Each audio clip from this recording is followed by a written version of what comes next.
Hey, and in case you didn't notice, it's the KZYX Quiet Drive. We are so lucky to have a source of independent media in our county, and it's an honor to be part of it. I would love for you to show your support for our station, our community's resiliency, service, and fortitude by heading over to kzyx.org or calling 707-895-2324 during business hours, or you can mail a check to P.O. Box 1, Philo, California 95466. Thank you so much for your support of our community radio station. We certainly can't do it without you.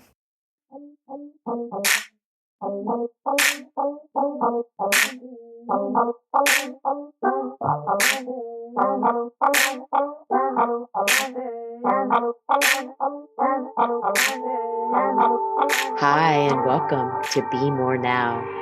My name is Blake Moore, and tonight I'm talking with James Humecky, Somatic Pleasure Coach, body worker, and sensation artist with over 30 years of experience exploring the living intelligence of the body. We'll be discussing the intersection of intimacy, touch, breath, and emotional truth, and how James's work guides people back to what they've forgotten they could feel. James is currently completing his book, Sensation as Liberation, and hosts the podcast Wisdom Keeper series, inviting us all to live at the edge of our own truth, pleasure, and presence. But first, here's an old chestnut, Feel Good Ink, to get us in the mood.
I have James Humecky here with me.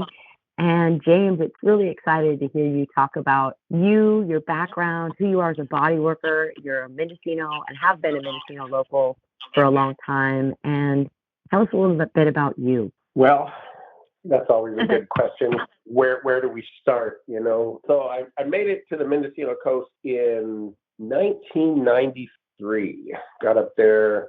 I had visited before because my mother lived there, and got there more permanently. I didn't think I was going to be there that permanently, but I ended up being a single dad and needed a place to settle and take care of my kids and raise my kids. And I had family there, and I'd already started making friends, and it seemed like the perfect spot. So I landed in Mendocino and have been there. I like to say that I've been there steady since then, but I've also had moments where I've jumped out. In the late 90s, like in 99 actually, I took my kids and went to live in Nicaragua for 2.5 years. They both stayed for shorter times and came back to the States. What was it, in 2010, I basically took off on what I wanted to do as a world tour, but ended up going back to Nicaragua and basically living there again for like 5 years. And in that time from when I first got to Mendocino and before I left the second time, I ended up becoming a body worker. And some of you might know Fred Mittauer. I studied down there in Gualala with him. And, I'm really grateful for that being my first introduction to body work, into this world of me coming into my own as a body worker, healer, that sort of thing. Partly it's because Fred's philosophy included bringing your own experience and your own life into your work instead of doing a rote session. These are the steps. This is how you do it, and boom, and creating a bunch of spa therapists, spa massage folks. He has a great way of teaching and inviting that has helped me to flourish, open up, heal many deep things, and really come into my own over the last 20 years. I think I went there in 2004. And that really just opened up a journey for me. When I finished that school, I was fully convinced, fully certain that this is the path that I wanted to go on, because what I recognized also is that working with the body is something that I've done my whole life. I started wrestling when I was in second grade. I've always been outdoors and athletic and moving and very visceral and primal. And then here's this modality that allows me to use all of that. And it just showed I saw how much was available, how many different paths that I could go down, because, I have a hard time just like narrowing myself into one thing, and then I have many interests. That sounds familiar. I understand that all too well. I know you do. Yeah, so it just allowed me to explore all of these interests, and with this sort of core understanding of the importance of touch, the healing aspects of touch, the communication that is beyond words, the interconnectedness of people, and then that expands into the interconnectedness of our place in the world, as human beings. So that's been now, over 20-year journey that has led me into some incredibly interesting places.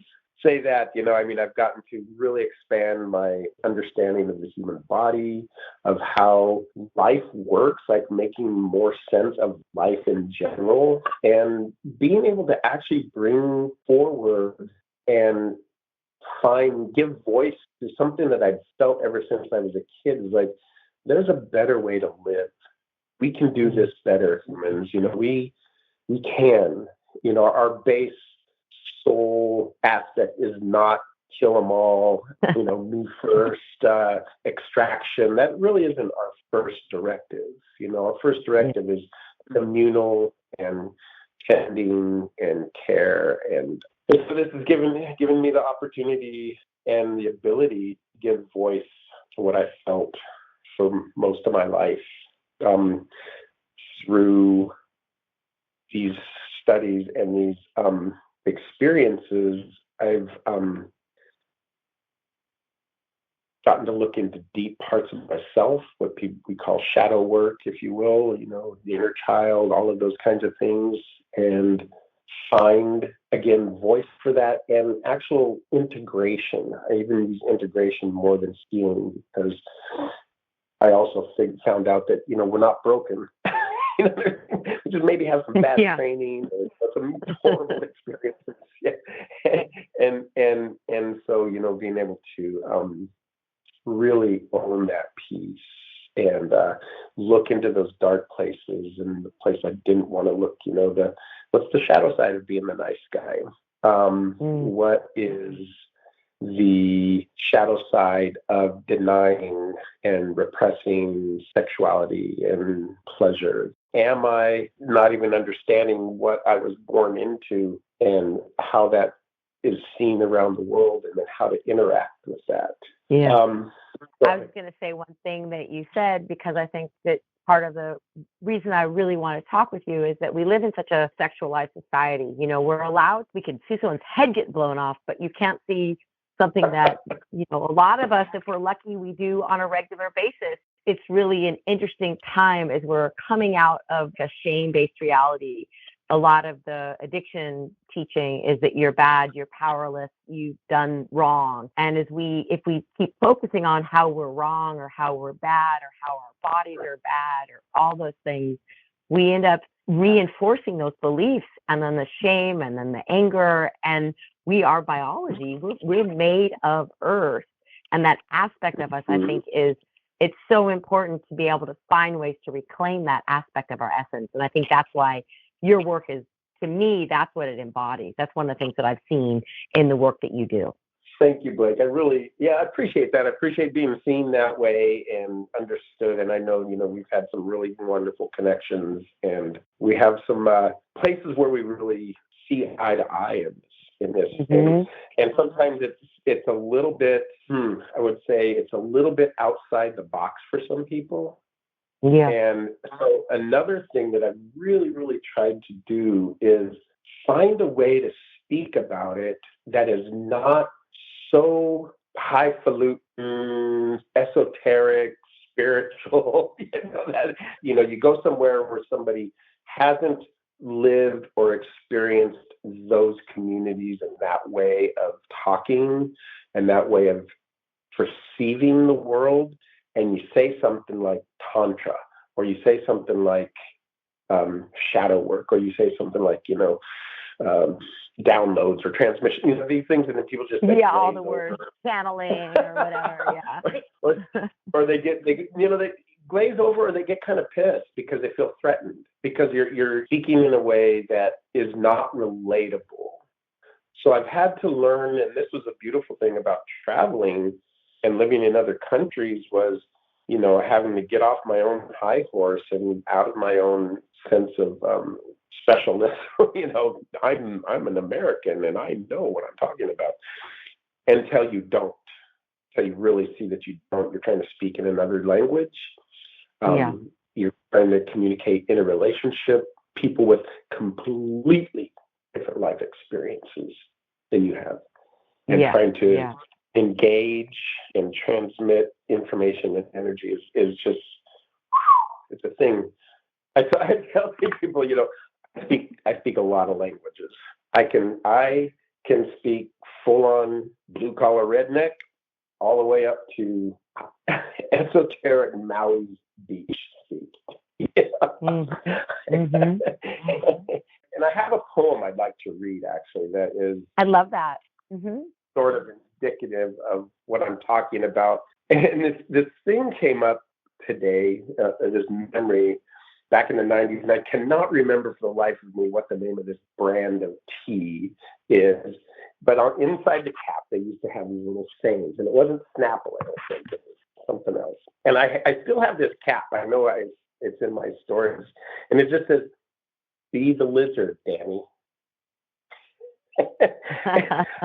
Some people, they're just like, what does that mean?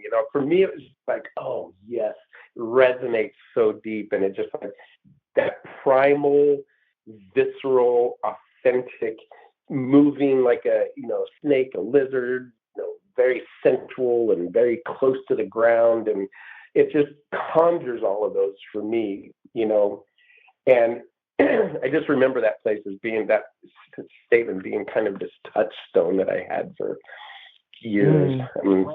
And at the same time, about that same time, I was in a class and I had to write this essay. And so I chose to write about jazz. I was really into jazz at that time. And then a few years later, for some reason, I revisited that, maybe in some other class or something, and I wrote a poem. So this is one of my earliest poems that I wrote, and it's called Jazz. So you just kind of imagine, the beats, the beat mix, of that little jazzy undertone happening behind you. That's what this is about. Here we go. Jazz. It's a soul dance running up and down your spine.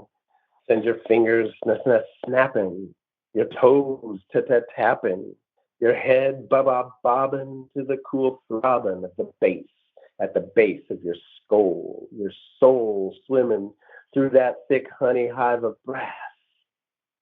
And the wailing of the sax sends shivers of courteous glee through the marrow of your bones and rides down waves of harmony coaxed from the ivories by velvet fingers.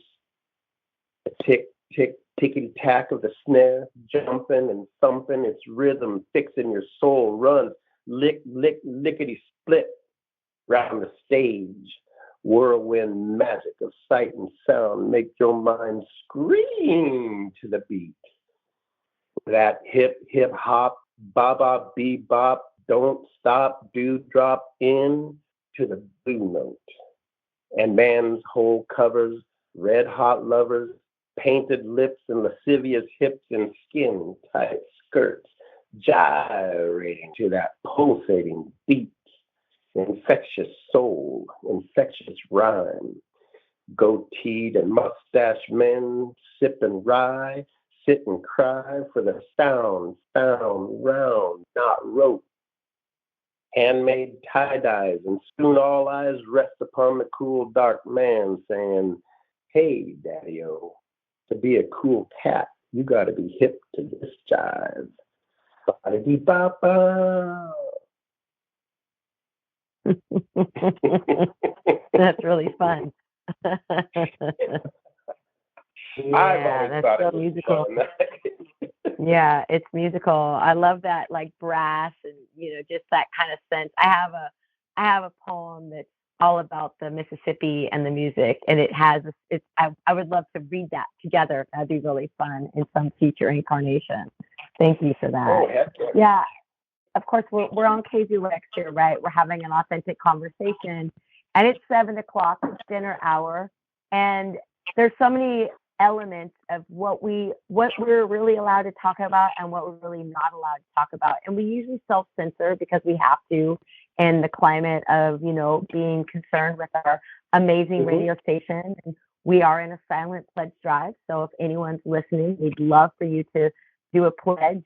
Go to KZYX.org and say you love Be More Now and give some money to the station. We'd really appreciate it. In kind of light of our discussion and this whole concept of humans being in the body, you've been a body worker for a long time, and you've helped a lot of people in our community. People have come to you in pain and in need, and you've relieved suffering. And through that process, it's brought you to another approach to your work, because so much of our physical suffering has to do with an emotional suffering or something in the energetic field suffering. And that ties back into this whole idea of what does touch feel like? Is touch safe? How do we make touch safe? What does that look like? It's a great question. It's also, it's one of those things that is so multi-level, but I'm gonna try. I think I can do this. Kind of a trick question. I know you're not really going to be able to answer it, because everyone is going to answer in their own way. But it does give us that chance to feel what it feels like to be, in communication around some of the stuff that we really don't have many places to communicate it, right? We have rom-coms, so we can get a feeling from that, but that's really not the same, right? Right. So, you did say this basically, but, our culture, I'll just say the Western culture, or even maybe more specifically, the American United States culture. But although I've been in many different parts of the world and it's similar, is that we've really distanced ourselves in so many ways from nature, from our natural way of being, and through rationalization and Dr. Spock and all these different kinds of folks, we've kind of demonized touch and closeness and intimacy, in a way that has left the field open for very dark ways of expressing. I'm not saying that that's the only way that people are expressing. There's a lot of beauty, obviously, and I know people and myself experience these. But in general, kind of like what you were saying before, the movies, it's okay to blow away 13 guys in one setting in very graphic, bloody ways, But God forbid that you show two people making love in a really beautiful, loving way. And just that gets turned into pornography or whatever, right? Yeah. And so, losing touch, like I was saying, like that lizard Danny, that's just like, that visceral feeling, the fecundity, the closeness, the touch in all of your skin and pores. We've distanced ourselves from that. We live in concrete and cars and plastic and synthetic, material. And so one of the things that there's this great book by this guy named Ashley Montague. It's called Touching. And one of the things that he said, and this is from a bunch of studies that are done, so he brought a bunch of studies together, but is that when we are developing in utero, the nervous system is developing, the same cells basically form the skin. And so our skin is just big. In a way, you could say our skin is our nervous system turned inside out, or just however you want to look at it. And touch is imperative. It's not just important, but it's imperative to healthy psychological and physical growth. Well, psychological and well-being, psychological health and well-being. It's not just it's a nice thing to have. It's imperative. The things that happen when a baby is born, as it's coming through the birth canal, and then after that being placed on the mother, the first breath and the first suckling, these things they are those places that stick with you for your whole life. They develop who you are. Well, there's been, some really terrible, experiments and studies done around this where kids were left untouched for certain periods of times and then studied. And then there was places where, like after World War II, orphanages and whatnot, where kids didn't really get any interaction. Too many kids, not enough people, terrible time. And, but then these kids were followed, some of them for years, and just watch how they grew.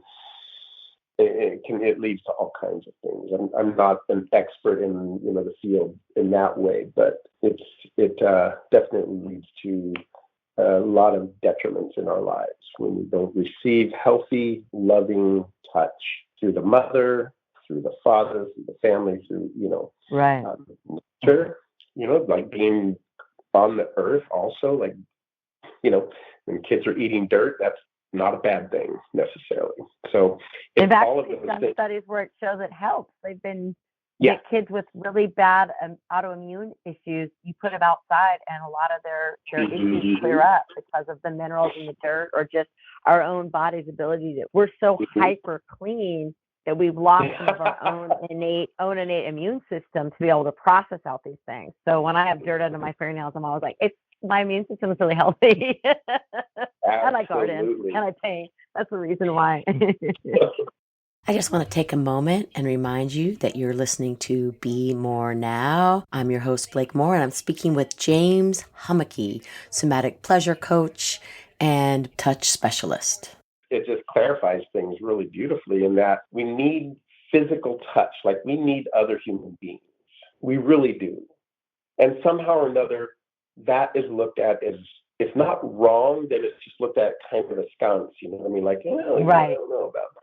You know, you say to somebody, well, you know, I teach people how to touch, and they're like, whoa, what do you mean? You know, immediately goes to the, you know, to the sexual space or to the, you know, inappropriate space. So we really need that. And that's the base that I start from a lot of times, you know, with clients or, you know, other people. And, you know, it's like, this is really important that we develop a way for this to come into your life if you're not getting enough of it. And so then, you know, that can go into the conversations, you know, around any kind of trauma, what is the consent conversation, and, you know, how do you ask permission? How do you, and this goes into all these other conversations about, like, how do you like to be touched? And if you don't know that, how do you find that out in a place that is supportive? And, you know, I kind of don't like to use the word safe because that connotates something, but a place where it's supportive and healthy, where you know if something doesn't feel good or something isn't right, that you actually have the right and the power to talk about it, stop it, and create a different container. Okay, so that's one of the main things that I really work with clients around is that. And this, you know, I mean, when somebody comes in for a massage, it's pretty much a given that they're going to get touched. You know? Right. But one of the things that I say to people is, like, do you want to keep your clothes on? I mean, you don't have to take your clothes off. There's a million different ways to move and touch and massage that don't require nudity. Now, if you want, and not everybody's comfortable. Yeah. Go ahead. Well, I mean, I think that's interesting that you say that, because as someone who's gotten, you know, we're in Mendocino County, a lot of us have had massages, multiple massages, and I've even gone to acupuncturists and just taken all my clothes off because I don't want to feel the clothes on me. And usually it's kind of up to the client, right? Like, oh wow, you just got naked. You don't need to be naked here, you know. And then I've also gone to, I remember I had a mud wrap massage in a resort somewhere down in San Diego, and you mentioned that about resorts. And the young woman who was massaging me was so concerned about some part of my body showing that she kept wrapping me, and I'm like, covering me with a sheet, and wanted me to wear clothes. And I'm like, I'm here for seaweed wrap around my body. Why would I want clothes? The whole point is that it's directly on my skin. And so I think everybody, and I'm certain that she was like that because that's what she was used to. And here I come, you know, semi-feral wood creature comes out and expects it, you know, to be my style. And she was very surprised by me. So I could imagine you as a body worker encounter the whole range of people's comfort levels within their body, their nudity, being touched, everything else. Yeah, it's really a thing. Like I said, I've worked in different cultures. So, you know, I've worked in the Latin culture and, you know, being, like I said, living in Nicaragua and doing a lot of massage and body work and different kinds of healing modalities, wellness modalities there. I ran into everything. You know, I ran into, you know, people that were very, I don't want to say educated, but they were more modernized and, you know, up to date, and, you know, maybe they traveled, and so they were okay to a certain extent, but almost nobody took their underwear off, for instance, you know. And then there were people that came straight out of the campo, you know, out of the countryside, and were like, oh hell no, we're not. I mean, just taking your clothes off was just like what? I mean, even having a man touch them.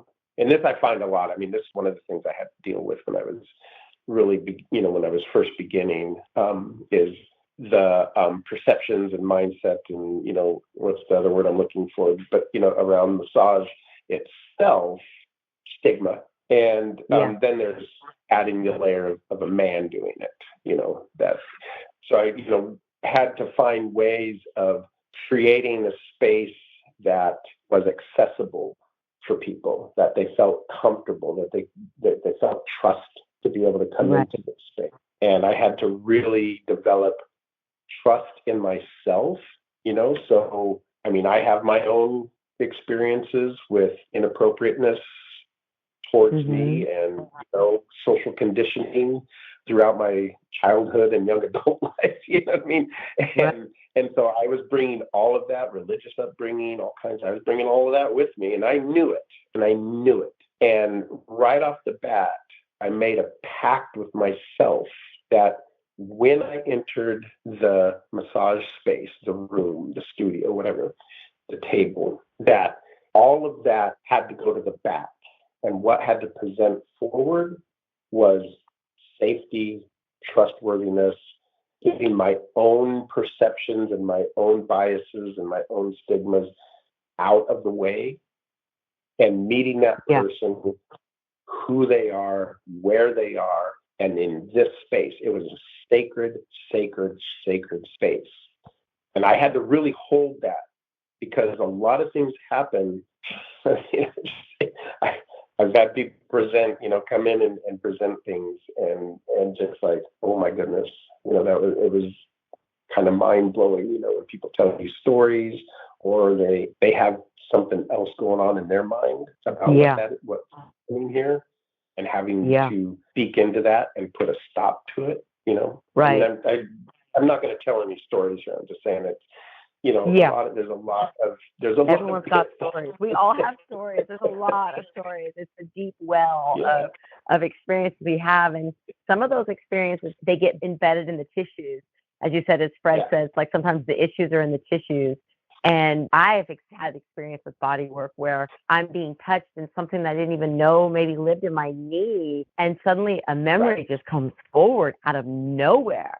And that's the magic, right? That's the whole point of, I believe, the work that you do. That's what you're unlocking for people. And that was the next thing too that would begin, So first off was just that level of my own trustworthiness and feeling trust in myself and presenting that and building that space like that and being able to confront when people had different ideas of what was happening or what we were going to do or how they felt about that.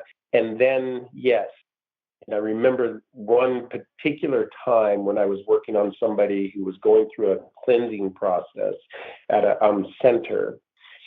And it just blew me away what came up. And by this time I'd seen a few things, through my trainings, like I said, with Fred and whatnot. And so it wasn't like I was unfamiliar, but when this person began to emote and scream and thrash about, and it was everything I could do to hang on and hold that space, right? Right.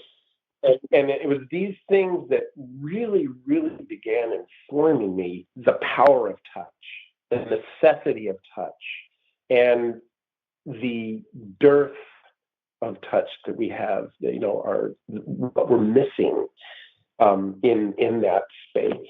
People have come in presenting with, this particular issue that they've been dealing with years. It could be like a physical issue or it could be an emotional issue, and just wanting to kind of work through this stuff and just spending that hour, 2 hours in a space where they're being attended to and touched in a healthy, loving, caring way, in a safe way, in a trusting way, just removes a certain layer of angst and fear, and a breath happens. And it just, people are like, oh, that's not really the issue, I'm able to move through that. So those are some of the beautiful things. And, I have another poem if there's time. I'd love to. Oh, yeah, there's definitely time. We'd love to hear another poem. And then I've got another question. Okay. Would you want to do the poem or do you want to ask the question? No, do the poem. Read the poem. No, if it comes up, read the poem. Okay. There it is. So this poem is called Touch Me. And it really speaks and came with a lot of the stuff that I have been learning about the power of touch and the how our skin is our nervous system and how it, develops our psychological well-being. So touch me, mother. Draw my lips to your breast. Libidinize my soul. My skin holds deep mysteries of glory, shame, pain, joy, desire, an unjustified path cutting a narrow swath between heaven and hell. A perception carried beyond necessity, grafted memories of transgenerational epigenetic fluff. Touch me smooth with grace and awe. There is little leeway in the shaping of the heart. Touch me, Father, firm, sincere, with joy and delight. Put away your socialized shame. Carve your sensuality into my flesh and bone. Skin defines an amorphous me, drives into the eyes a perception of separate, boundaried territories.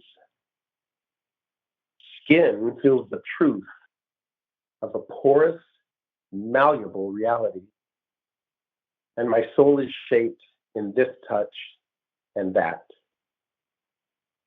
Touch me, you, and cultivate pleasure and truth and freedom. Tether me to me, toe to toe, lips to lips, belly to chest. Hold my sacrum and my heart. Brush the dead skin away. Let the matrix renew. Justify my presence. Touch me, touch you. Touch shifts, shapes.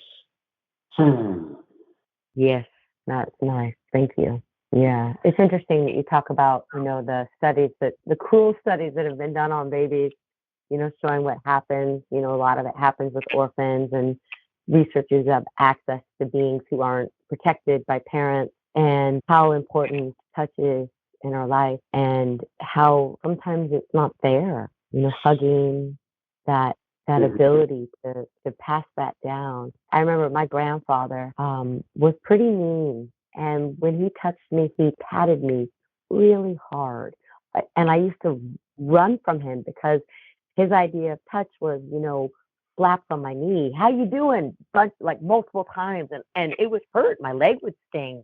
Sometimes I'd be in, it was the Midwest in the summer, and I used to when I saw him, I would just recoil. Right? Things like that can get into our psyche about how we perceive touch. And, I'm sure he was touched by somebody that way that got passed down.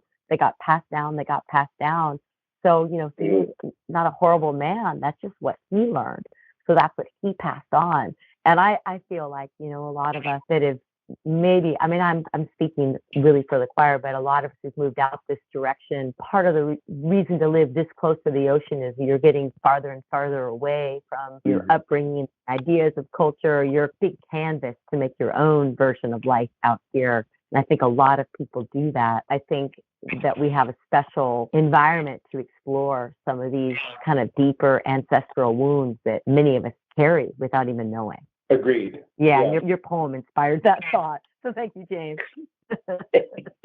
Yay. Are there any, in terms of your work, what kind of challenges do you face doing this kind of work? It can't be easy sometimes. Do you have any stories to tell about that, or ways that you overcome some of the challenges? Well, I did speak to some of this stuff, like especially early on, coming into how do you introduce touch or meet people where they are in their relationship with touch, and learning how to listen deeply, even to things that people aren't verbally saying. That's that's an invaluable skill, and because people will sometimes present in a certain way. Oh no, I'm open, I love it, everything's great, da, da, da, da, da. And then the next thing you know, they've been they have a feeling of being re-traumatized, or something has opened up in them and they're like, holy crap, and it scares them, So being able to, the challenge in that is being able to speak openly enough right from the beginning to give people an idea of things that may come up, or things that, if they choose to go down this path, what might happen. And then making certain as anybody can, this is why I try not to use the word safe as much as I want to say supported, and, a trustworthy space where when something comes up, when there's a cathartic moment, when a memory opens, when something needs to be expressed, that they know that they can do that there with me. That's been the challenge, to create that, and then not just to create that, but then also to be able to communicate that to people. Right. And then the other thing that's really challenging in the communication piece is, people will go like, well, what do you do? So what does that look like?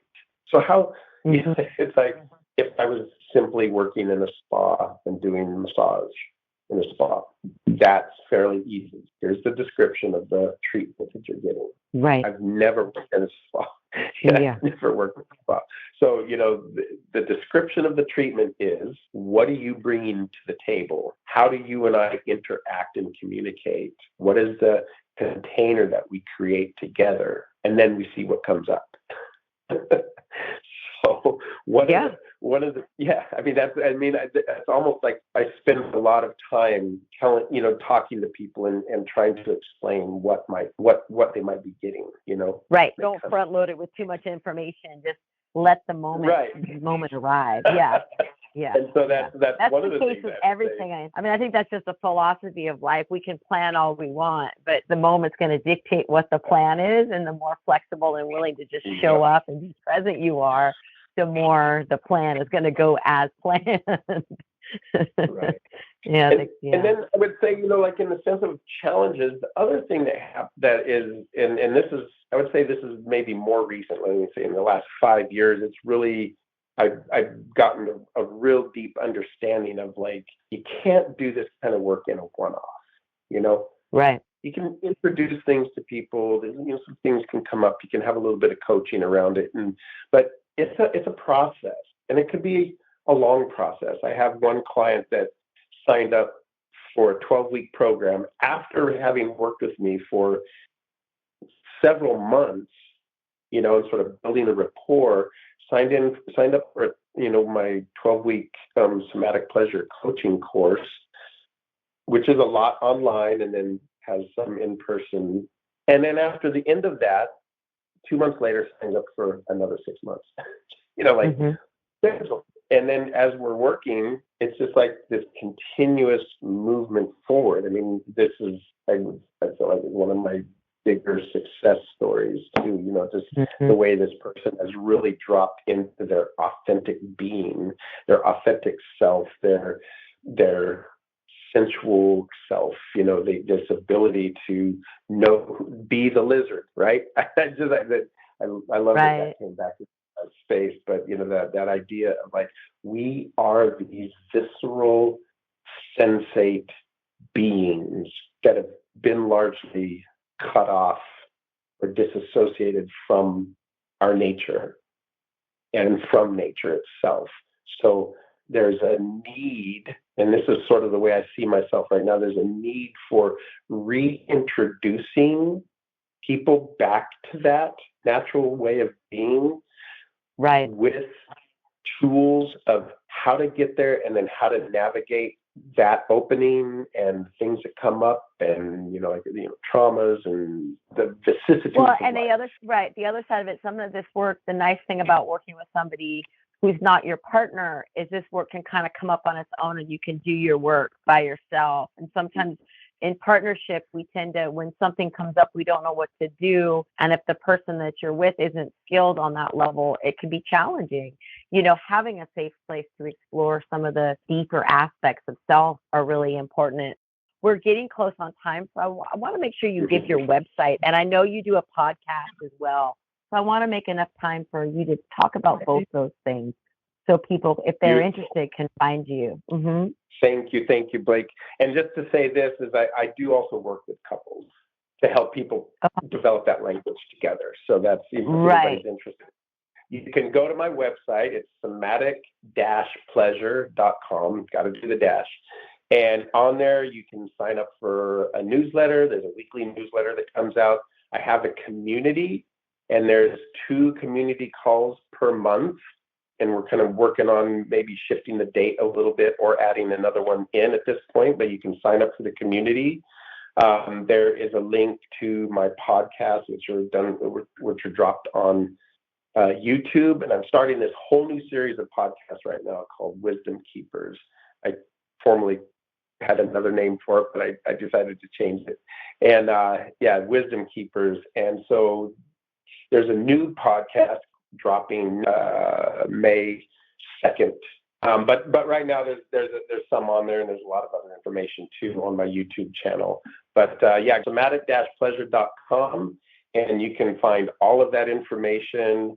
I have the YouTube is James Humecky, and I have an Instagram. It's also James Humecky, and so you can sign up on the Instagram. We're dropping stuff all the time.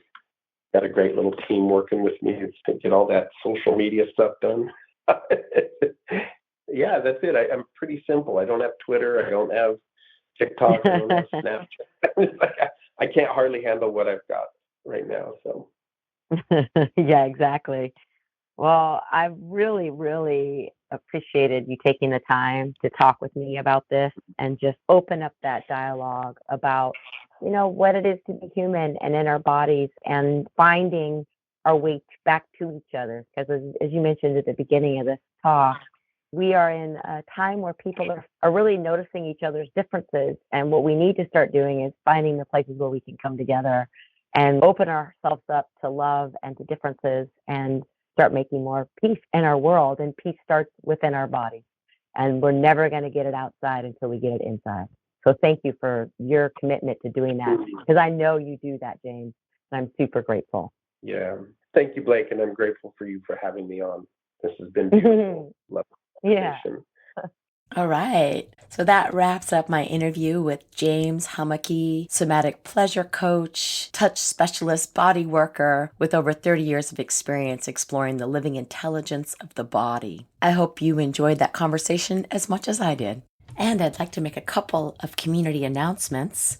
Garden at the Grove is the inaugural music festival fundraiser for the Montessori Del Mar Community School that celebrates local talent and brings together families for a day of fun, music, and community spirit. Set at the beautiful Mendocino Grove, this festival features local artists Bella Rain and Friends, as well as New Nashville West with Gene Parsons, plus an opening act with drummers Chris Sezik and the MDMCS Drums Club. Live performance starts at 2:15, and there's a live auction and a kids zone with food and drink. There'll be food available and vendors as well. So this is going to be on Sunday, May 4th at Mendocino Grove on Highway 1 in Mendocino from 2 p.m. to 8 p.m. More information can be found at montessoridelmar.org.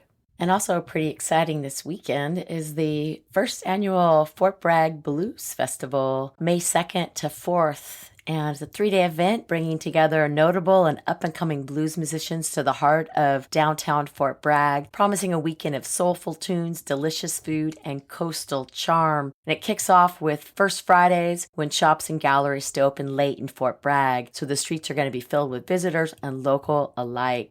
The festival features 8 rockin' bands and lots of opportunities for community involvement. Friday and Saturday performances are within walking distance of the Central Business District, while Sunday's event, Lazy Sunday Food Trucks, Brews, and Blues, is outdoors at the CV Star Community Center. So don't forget your lounge chairs. The entire weekend schedule can be found at fortbraggblues.com. And rounding off the community announcements with an event that's near and dear to my heart, the Arena Theater Community Talent Show, which is a fundraiser for the Arena Theater, is this Saturday, May 3rd at 7 p.m. More information on this show can be found at arenatheater.org. And of course, I'd also like to make some specific KZYX show announcements. Tomorrow morning at 9 a.m., tune in for Cosmic Radio with host Elizabeth Garcia, our NASA ambassador. It's a show devoted to space and star watching. There'll be interviews and information about current space missions, observatory information, and local resources about the night sky over Mendocino. And also tomorrow at 7 p.m., same time slot as this show, tune into LGBTQ&A, which first came on the air in 2016 in order to document modern LGBTQ plus history. So this show will be a special 10th anniversary celebration. And of course, remember, it's the final night of our KZYX Quiet Drive. We are sowing seeds of resilience. So please head over to KZYX.org and offer your seeds of support to help us keep our local independent media strong and thriving during the times when we all need it most. Up next is going to be W. Dan and the Treehouse, and I want to thank you all for tuning in to Be More Now tonight. I'm Blake Moore, your host. My interview with James Humecky ran a little bit shorter than planned because we had some audio issues, so I'm going to toss in a little spoken word, kind of New Orleans vibe, just because New Orleans has a lot to do with touch and being in your body, and it is Jazz Fest, y'all. The spoken word is performed by me from one of my characters called Dangling Participle, and I performed aerial contortion to this piece in New Orleans at a Mardi Gras ball. I hope you enjoy it and have a beautiful evening. This is dedicated to the one I love.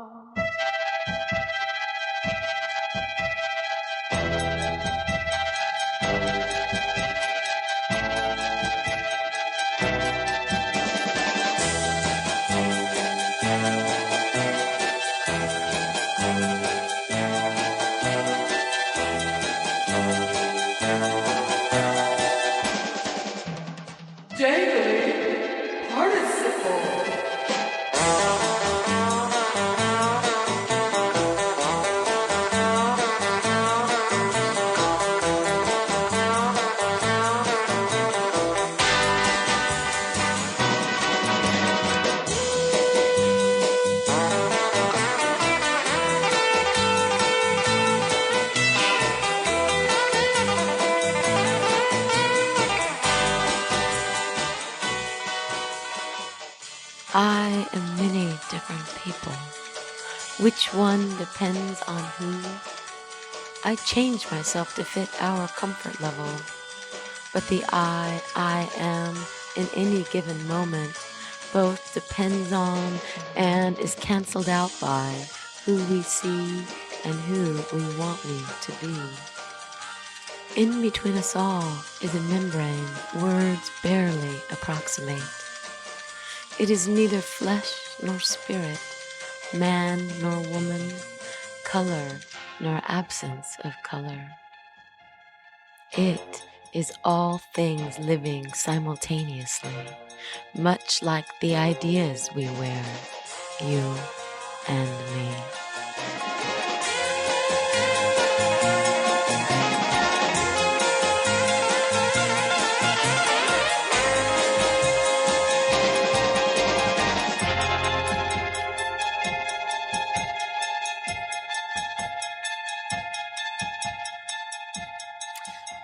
Committee for the Reduction of Redundancy and the Anti-Proliferation of Repetition has decided not to meet until they have their first meeting, and thus will not be meeting until the first time.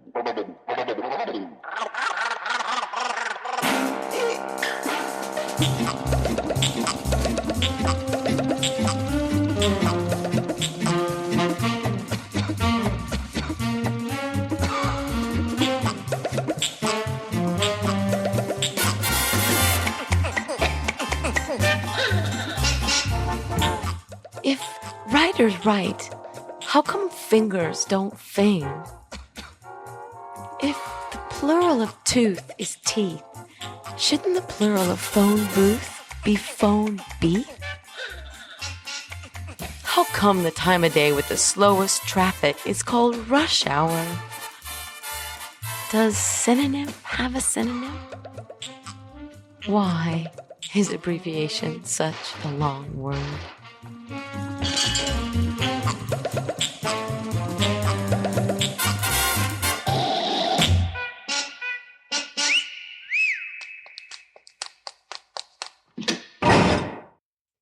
dangle, hang freely, suspended like light dangling from darkness, loosely, like champagne swaying from a glass. A dangle, spy pretending to be double, feeding ideas back and forth, back and forth, back. Dangler!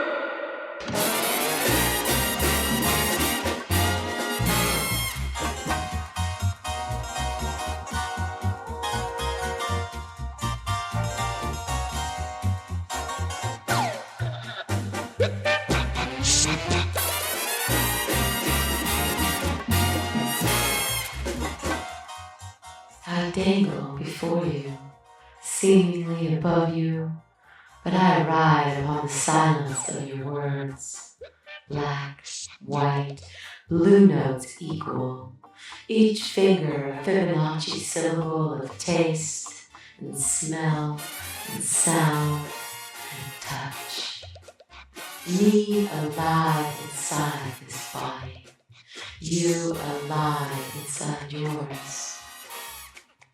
We fly side by side, beyond perspectives, dance of opposites joined in a single point of time, each with a story to tell, each with a story to tell. Fresh.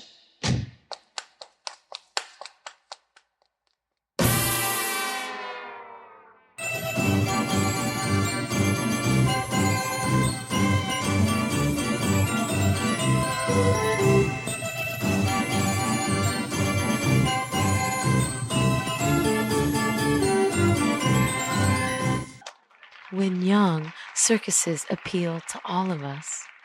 When confused, dangling is exciting. When asleep, the moon calls out to you. Participle. ing verbs and average adjectives used to modify a noun. Shady antecedent. After a fierce whipping, the cook scrambles the eggs. Dangling! The girl is about 4 decades old, whitish, 5 foot 4 inches, with stringy hair, weighing about 120 pounds. Dangler! Darting purposefully from flower to flower, the girl imagines a hummingbird. Dangling! Considering her face an odd flower, the girl opens her mouth, and he flies in. Dangling! Honey buzz.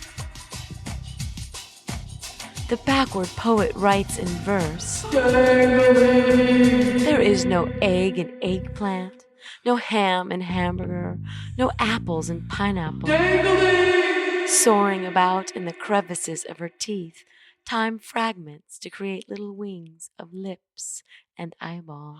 Dangling, dangling, dangling, dangling.